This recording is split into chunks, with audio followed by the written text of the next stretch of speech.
I'll wait to see your golden smile, feel of 1,000 kisses. Oh, please stay a while. I'll reach up to hold. Hey guys, we are kicking off this episode back in the fall of 2023 when we started planning our list of boat jobs for the winter and for our haul out in the spring of 2024. We quickly realized that sourcing parts and materials isn't as simple as running into a local store. It can involve serious sleuthing, often ordering from several different countries to find just the right part at the best price, while juggling import fees, taxes, and shipping. After weeks of research, we finally had a list of what we would need for all of our on-the-hard projects. One of those projects is installing underwater lights. Donovan's already run all the wiring ahead of time, but cutting the holes in the hulls for the light units themselves, yeah, that has to wait until we haul out. Another big task, maintenance on our 2 Volvo Penta engines. Volvo parts are not cheap, so we spent a lot of time sourcing everything we'd need for those, including parts for our Saildrives. My husband has gone shopping for boat stuff unchaperoned, and the credit card charges have slowly been appearing on my phone, giving me little, not so little heart attacks. Alright, so we've got underwater lights. We have underwater lights. We have 2 filters. This is a tool. That is a socket. We didn't have one that big for when we put the seals on. We have on to, the engines? On the Saildrive. Okay. We have to have something to knock that in. It's only like 6 or 7 euros. We were thinking it's going to be $30. Bargain. That's one engine. That's 80 something. Uh, That's 2 engines. This is the magical 20 euro washer. That's a 20 euro washer? Yes. What's it gonna wash? It ain't gonna wash shit. It's because it's Volvo. It goes on the Saildrive. That's what holds that piece in. We have a spare. Okay, so we have an overpriced washer. Well, we gotta have it. That won't wash anything unless we actually And these are need little it caps. for. This would work down there where those screws were. I wanted to have some spares. They were 15 cents a piece. Okay. I notice you're telling me the price of all the cheap stuff, but the expensive stuff over there you're keeping very quiet. 22 euros. Yeah, I was talking more about the lights. 300 and we had to do it separate. Each light separate. Yeah. When I told Why her, can is we do it this- separate? She goes, sure. How did she say it? Sure. Sure. Awesome. We should give a shout out to the chandlery where she works. We're just south of Nidri in Vilho Bay, and this is her chandlery. And she's been very patient with us. We've been there 17 times in the last couple of weeks. So these will go under our hulls so that when they light up, the water's gonna light up. And not just in one color like normal people. We had to get them in a rainbow array of colors. After coming out of the marina, you can check out episodes 163 and 164. We spent some time docked side on at the Preveza town wall. First crank of the season. He's going to Actio Marina to help Roman and Allie swap out their Saildrives and learn how to do it because we're going to have to do that with our boat. Hopefully it cranks. It's been 5 months since we cranked it. Yay! Ooh, smelly. He did the service on the engine the other day, so... Uh-oh.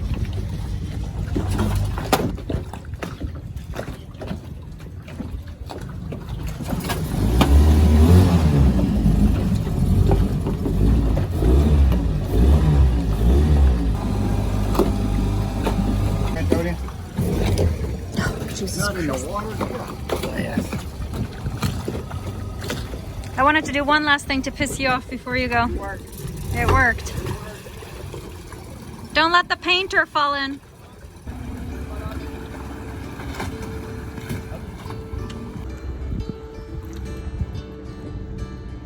During that time, our friends on OX went on the hard, and Donovan jumped in to help and learn. Their Saildrives are identical to ours, so it was a great chance to get some hands-on experience. Saildrives are a type of marine transmission that connect your engine to the propeller, sitting underwater like a leg with a horizontal shaft. They're compact and efficient, but need proper maintenance to prevent water intrusion and gear failure. We're about to haul out. I don't know how much I'll get on video since I'm at the helm, and of course I'm totally unprepared with cameras. But maybe it's better we don't get it on camera, honestly. In Pajot, the boatyards across from our marina use huge travel lifts. They attach heavy-duty straps under the hull, lift the boat, and carefully place it on the stands. But we decided to head south to the island of Lefkada and haul out at a boatyard called Nidri. It's located between Nidri and Liveaboard. That's where we're going. Right there. We followed their instructions and went right outside the ramp and waited for the all clear over VHF. All the fenders down on the port side with our lines. Claudine at the helm, looking good. Instead of a giant lift, they use tractors with a submersible cradle that slides down the ramp under the boat and then pushes it up out of the water. Okay, stopping engines. Whew, that was nerve-wracking. Let's see how close we are to the rocks here. Oh my God. Talk about a gangplank.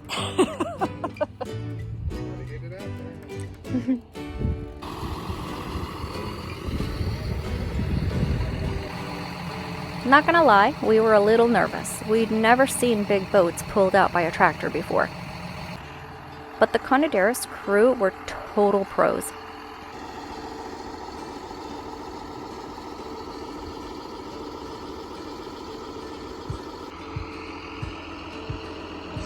Slow and steady.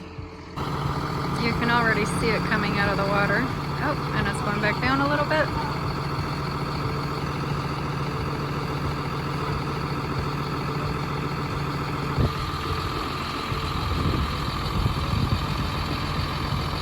It's the first time she gets hauled out since we did our survey when we bought her a year and a half ago-ish.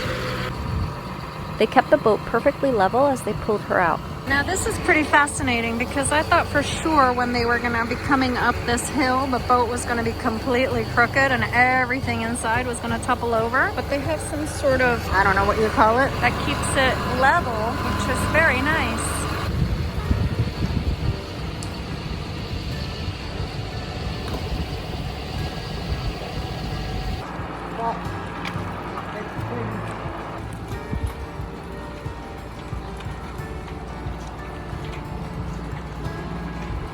It's actually a lot cleaner than I thought it was going to be. To our surprise, her bottom was actually in great shape. Donovan had done a really good job scraping the hulls during our last sailing season around the Cyclades Islands. Even after sitting in the marina all winter, she looked pretty clean. It almost seems easier to use tractors than those big lifts. Because by the time they get the straps and everything done, I mean, this really didn't take very long. We haven't even been here maybe 20 minutes. Yeah, knock on wood, we're not there yet. I would have crashed into everything by now. 1, 2, 3, 4, 5, 6 abandoned boats over there. That's the boat cemetery there, I guess.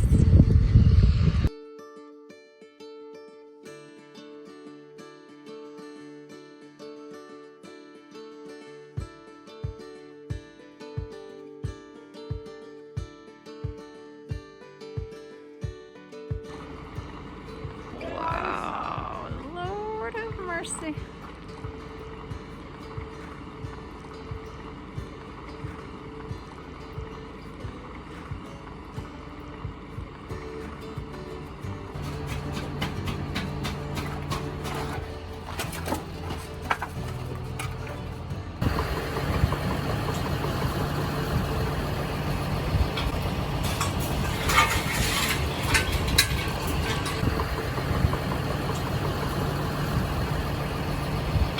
So they put little pieces of wood underneath to make it straight and balanced.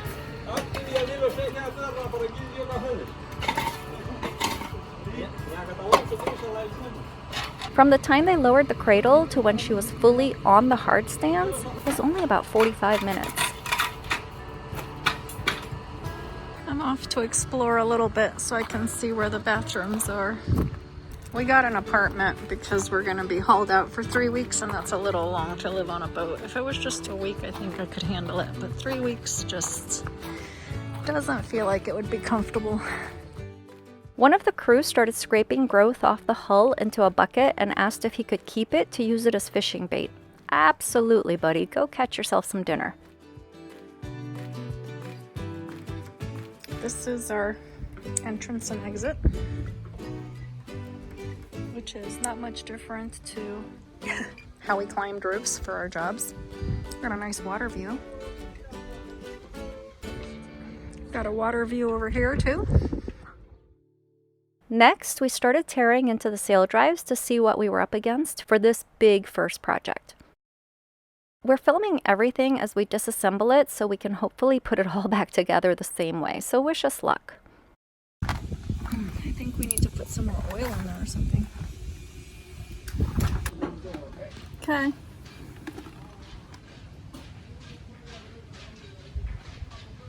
Okay, it's coming out.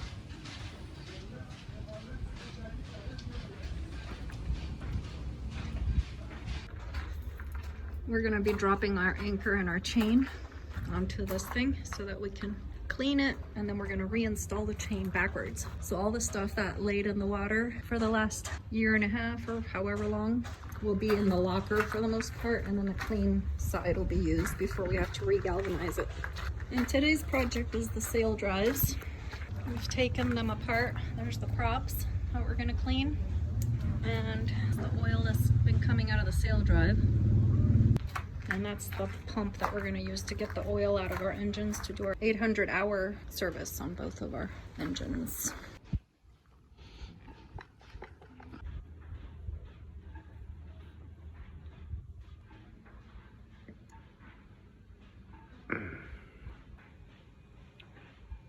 One down.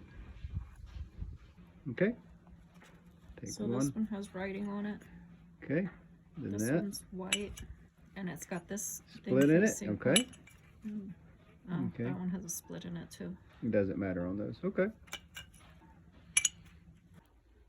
There it is. That's how it came out. That goes like this. The yard is going to come and pressure wash the boat tomorrow, and then once it's completely dry, our Coppercoat guy will come and sand the hulls and then start on the Coppercoat. It can't be raining at all when he does it, so I'm already tired and it's only day one. Day two. Still working on the same Saildrive. Trying to get all that stuff off of it so it looks like new. The boat got power washed last night, and they took half the blue paint off, which is good, I guess, because that's less that we have to sand off for the Coppercoat. Let's do some before and after. She is spotless, but all of this stuff needs to be sanded down till it looks like this before they can apply the Coppercoat. Let's see how this stuff's looking. Good gosh, you could eat off of this stuff. And that one again. Can't take all the credit. I did a lot of this. Clean this. Do me a favor, grab one of these and this, and let's put it next to the other one just to do a before and after, yeah.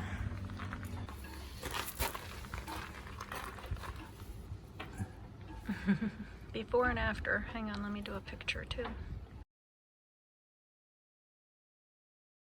Something to Remember the shot from the beginning of the episode? Well, it's time for the big reveal. We were thinking it was going to be $30. We're going to use this to tap that in.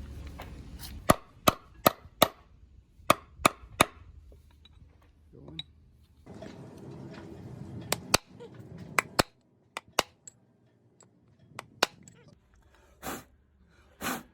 This has got to go all the way to there, okay? It's got to go all the way up here. And then the other one goes facing the other way. Mm-hmm.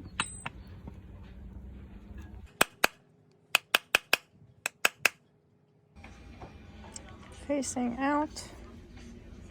So one keeps water in and one keeps water out and one keeps oil in. Not sure which side, but ours came with how many? 5 of them? This is number 2. But there were several in ours. 1, 2, 3, at least 4. These little guys are called shim washers. They're ultra thin metal rings that fit into the Saildrive between the rubber seal and the metal casing.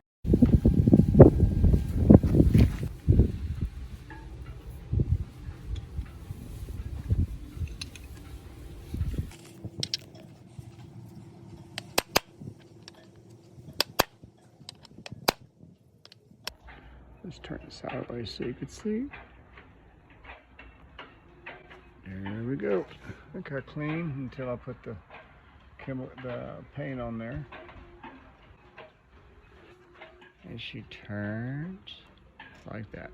Rope cutters, anodes.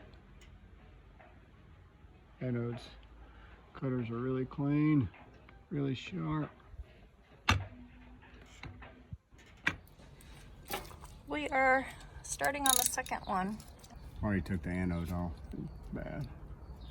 Oh, you just chipped them off, the anodes? No, I took it off. So now we're taking that off, but nothing's easy because there's so much growth on all of the parts that it's hard to get everything unstuck. Well, and they put Loctite in there too to keep it from coming out. Loctite? Yeah, that's what's coming off blue. This is the one that we just did in the last 2 days. And look at how these are the same screws that he's removing right now. Look how nice they are. I have to take that one off over there to put the stuff on. You have to take the anode off to put what stuff on? The preserver for the prop seal stuff. Oh, this is the anode. There's 2 anodes. This and this? Yeah, the Saildrive one, Yeah. that one, Yeah. that one's not coming off. You don't paint those. The other one's going to come off because they got to keep behind there. But these are 2 new ones, right? Because, I mean, the old ones. They're in there. Well, this is one of them right here. Yeah. Look how chewed up it is. And this one was even worse. Yeah, there's hardly anything left. Oh, right in front of my face. Look at that. Oh my God. All right, we got the thing apart. And as it turns out, it's good that we're doing this work because the seal gave out. Yeah, the seal's gone. So is it one of the brown ones? The white, yeah, one of these brown things right there. So we still have to knock those out? Mm-hmm. Still have to knock those out of the old one. But obviously one of them was leaking because there's stuff everywhere. Fun times. That's why we go to boat yards.